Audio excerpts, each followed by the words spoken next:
Well, good morning, guys. It is Friday morning. I have to run by the office and drop off some things, and then I will head to work. But it is windy today. We are talking, I don't know, 30 mile an hour winds. I'll try to show you some flags up here. But it's, I think, 35 degrees, so not too bad. But I'll tell you, this Ryker is amazing. I was looking at the air intake. It looks like it's so big, going in. I put the K&N air filter in it, and it runs a lot better. I mean, you could definitely tell the difference. And it looks like it's such a huge air intake, and then when you take a closer look at it, it's just for looks. They downsize it to this tiny little, I don't know, as wide as a golf ball and maybe two golf balls standing on top of each other. Real small. I forget the size of the dimension. It's like 1 inch by 2 inch or something. So we are going to modify the air intake to get more air up into the engine. That'll be one thing. And then we also went and found a turbocharger for this. They make one for the new snowmobiles, which has the 900 engine, same Rototech engine, and it has a turbocharger. They have a lot more hood on it to cover it all up, so I'm not sure how it will fit on this, but it brings a 88 horsepower engine up to 155 horsepower engine. And I want to say it was like $355, somewhere in that area. So I guess once you get all the tubing and insulation and all that, we modify the side there to try to cover most of it. It'll probably run a little bit more and all, but that's still not bad at all. So that'll be the next modifications, and of course that will void probably every warranty you could imagine on this thing. But I'm not really planning on the warranty being worth much, with all the little odds and end things. But that's it. This is the countryside of the central Virginia here in Lynchburg. Trees have not quite bloomed. The grass is turning nice and green, but other than that, it is still bare. Trees are starting to bud, and we're getting a few days this coming weekend, Saturday and Sunday. That kid was in shorts and a t-shirt, and it's like 35 degrees outside and 30 mile an hour winds. What are you thinking? Anyway, okay, back to this. But this weekend's supposed to be up in like 60 degrees, 65, so that's going to be gorgeous. We're going to be working on the camper some more, getting the floor down, get everything painted in there, get that done. We'll probably start camping by the middle to end of April next month. So, but that's it. This road right here is straight. I mean, you talk about a drag strip right here. It's probably 3 or 4 miles. Well, no, I think it's 2.5 miles. It's just this straight. It's pretty flat. There was a young man right up here actually that went off the road and down the embankment. They put a guardrail there since then that lost his life in a car wreck, which was horrible. I mean, that's a shame. Here's the new guardrail right here. There's the sign. Went down that embankment right there. But a lot of people come down this road drag racing. This is actually the same road I used to ride my bicycle to go to work. It was about 12 miles one way, and then coming back home was about 15 because I take a different route. But right here from the house is pretty flat until you make this right-hand turn up here, and then it's a nice hill climb, and then you have up and down hills from there all the way to my destination where I used to work. But that's it. I mean, it is nice out today. I've got my heavy coat on. As long as you keep the wind off you, it is, perfect. I mean, you just can't let the wind hit your skin when it's 35 degrees with the wind chill. When you're doing like 55 mile an hours, going down the highway, I forget what the wind chill was. It's in the teens. It drops it all the way down into the low teens. So when it is 28 degrees outside and you're buzzing down the road at 60 miles an hour, you are down into the single digits. So you do not want the wind to hit any skin. As long as you got it blocked and the clothing blocks the wind, you don't feel it. There's no difference. That's it. I hope everybody is having a great Friday morning and are looking forward to a weekend. If you get a weekend, some people do have to work over the weekend. I'm sorry for you. And their weekend is actually like a Tuesday or Wednesday during the week. I'm very fortunate with this new job. I get my weekends and I'm home every day. I don't travel all over the country anymore. And I only work like 8 to 4, 8 to 4:30, something like that. So it works out perfect. But that's it. Can't wait for fishing season. It's coming up. I mean, it's actually right now. Crappie's real good right now. If anybody out there that's interested in fishing, I will be doing more fishing videos. Definitely floating the river, smallmouth fishing. So those will be coming up. Camping, a lot of canoeing. So stay tuned for some of those, and of course my daily commutes like this on the Ryker, which like I said, it's my normal vehicle now, as long as it's not pouring down rain. Well, I got to turn right here, drop off this stuff, and I'll get back to you in just a bit. Alrighty guys, here we go. I'm turning up on Leesville Road. I am going to head downtown and have a nice little breakfast with the wife before I head off to work. We're going down to Market at Main. It's a awesome place. If you're around Lynchburg and or just coming in to visit, definitely go down there and try it out. There's a lot of good restaurants down there now, but Market at Main is definitely awesome. It is really good, like home style cooked food. The people are super friendly, super nice. It's one of our favorite places for like lunch or breakfast when we're downtown and just roaming around. But I'll go over that, some of the other places that we like to eat down there. We're trying to keep away from, some of the bigger places that are more, not chain, but like RA's is really good, but you're talking expensive, and here's that 25 mile an hour. You got a school up here, so I'm down to 26, 25, 24. So I have no problem slowing way down coming through a school zone. For one, sorry about the restaurant, cutting it off there, but talking about the Ryker, they're so new that nobody sees them. Cops definitely pay attention to you. It's not like a super bike or like a crotch rocket, whatever you want to call it. But they definitely take notice to it. It looks like a little roadster, and they will watch you. So you got to be careful. That's one thing I'll give you a warning. At least in our town. They haven't really harassed me or anything, because I do, try to pay attention to the laws and follow the speed limits when I'm around everybody. Not saying I don't go out and play, but it's normally when I'm on the highway all by myself and nobody's around, at least that I can see. So I don't draw too much attention to myself. But that's it. I'm hitting most of every red light.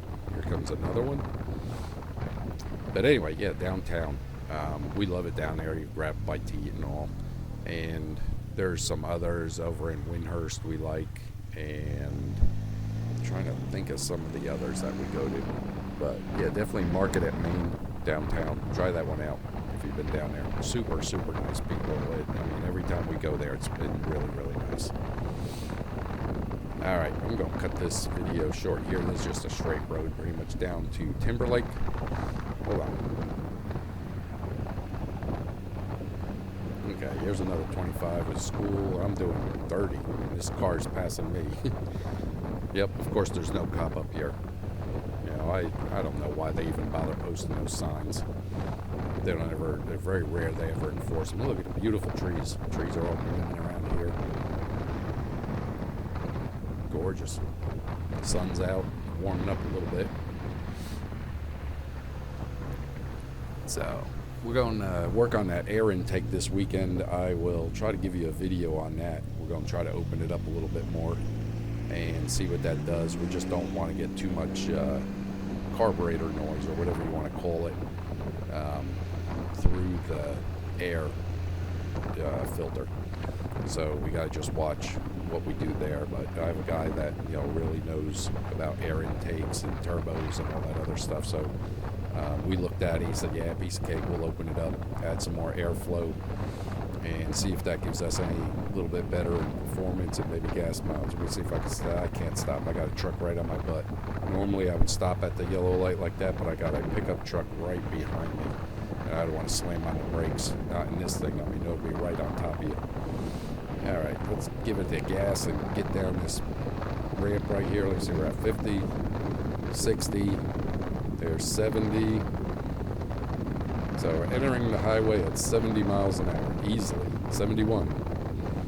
I mean, it's like no problem at all to get on the highway like that. Let me crank it down in case something happens up here. I don't want to get in trouble. Down to 64, 65, and oh, look at this. Got a policeman. There's a police car right there. Yep, that was a police officer. Luckily, I was only doing 60. It's 55. I'd stay on the 70 or try to bump it up even higher. Alrighty. This road is 29. We're going to be heading downtown. I'm not going to bore you with this. It's just a highway. As you can see, the Ryker does real well. It's staying in the lane. Rides nice and smooth. No shaking my handlebars, really. I did have that real bad problem with the balance, but not anymore. Alright, here's the ramp. Sorry about that. I cut the video out. I don't want to bore you guys. Here's the ramp coming up for downtown Main Street. And I will make this turn. You can make turns in this thing pretty quick, and it will not tip for you. I mean, they're very stable. People think, oh, it's like a tricycle where it's going to flip, but it really doesn't. I mean, the front wheels are as wide as a car. So you get real good stability on your turning. And if you're in the sport mode and give it the gas while you're coming around a turn like that, the back end has no problem sliding out. I mean, you can drift it through a turn like it's nothing. I hate to get a video of that. For one, I don't promote reckless driving like that. And also, it just wears that crap out of your back tire. I hate to see how expensive the back tire is on this thing. There's another yellow light. Jeez, OP. Sorry about that, guys. So, it's 25 down through here. As you see, if you look at my thing, I'm doing like 26, 27 at the most. Like I said, I keep right on it. I don't need a ticket, and I don't want to draw attention to myself on this thing. At least by the police officers. Trees are blooming nice down here. This is the historic district of Lynchburg, or the big downtown Main Street. Real small town. If you're not from here, it's a very small town right here. The biggest part of the Lynchburg is the colleges. You've got 3 or 4 big colleges right around, and within 10 miles, circle, 10-mile radius. But we come down here, a little bit of shopping. There's a few things if you're into little antiquing or arts and crafts stuff. Some coffee shops, which are real cool. There's the market over there where you can get produce. That's open on Saturday mornings with all the people that come in selling their produce. That's really cool. And then up here, I think you got a skateboard shop. The Scene 3 is up here on the left. That's a really cool place. Go in there for skateboards, and they got some bicycles in there. And let me see what else we got in here. I mean, just a typical downtown. It's older, older downtown. And most everything here that they're bringing in is related to drinking or eating. Typical money makers. So, all right, let me stop talking here for a little bit. And I'm going to pull over up here and go in and grab a nice breakfast with the beautiful wife. Talk to you guys in a little bit. Hold on. Alrighty, let me get out of here. Alright. Yeah, I gotta head off to work. My belly's full, and go and head into work and get some stuff done. Be an easy Friday, I'm hoping. But that place is good. I'm telling you, that waitress was awesome. The food is awesome. And great company. Always good company with the wife. So that's normally, it used to be our date day was Fridays. when I was traveling, because I'd go out for 4 days, be home for about 6 or 7, and Fridays were always our day to go out and do something, have breakfast or lunch together and shop or whatever. So I try to squeeze it back in, I try to give people clearance there. Try to make time, still do that with her. But one thing I noticed with this, if you go to leave, a gap on the side there or give people leeway, being the front end is so wide like that, you can't move over much. I mean, you are as wide as a car almost, just a little shorter. So, I mean, it's not like a motorcycle where you can either go in the left lane or right lane, as in tire tracks. You can only move over just so far before you cross that yellow line.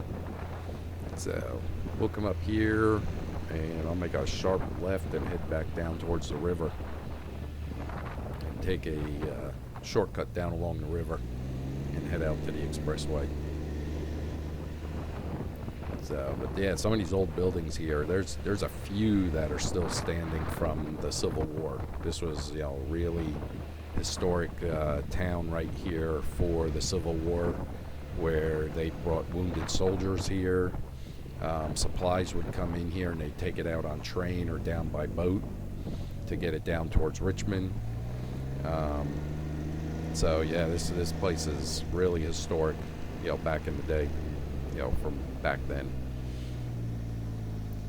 Anyway, that's it. This is the big downtown. And when I make the left right here, waiting for this car, I don't know what they're stopping for or slowing down so much. Right straight ahead, you see a lot of pictures right there with the love sign, and it's got the oars and skateboard wheels and tires, bicycle tires. The bike path is right here to my left. And you can park right here, Percival's Island. It's like a 13-mile bike trail from one end to the other. It used to be a train track, the rails trails or whatever they call them. They're coming up everywhere. So that one's like 13 miles, 13 and a half miles. So it's really nice, and it's fairly flat because it was a railroad. So I do a lot of running on there, some bicycling with the boys. The James River's right over to my left here, which is great smallmouth fishing. If you have not fished it, it is definitely worth it. It is super, super nice. These are old factories that used to be here way back, back in the 60s and 70s. I think even up into the 80s a little. And then a big flood came through, and a lot of them didn't come back. I think it was a flood of 85. It flooded all this down here, way underwater. So a lot of the factories and warehouses down here never came back. And then you got a paper mill up here. But that's it, guys. Everybody enjoy your Friday. Be safe. And I will get another video up for you hopefully Saturday. And I'll do a video on the camper. Talk to you later. Bye.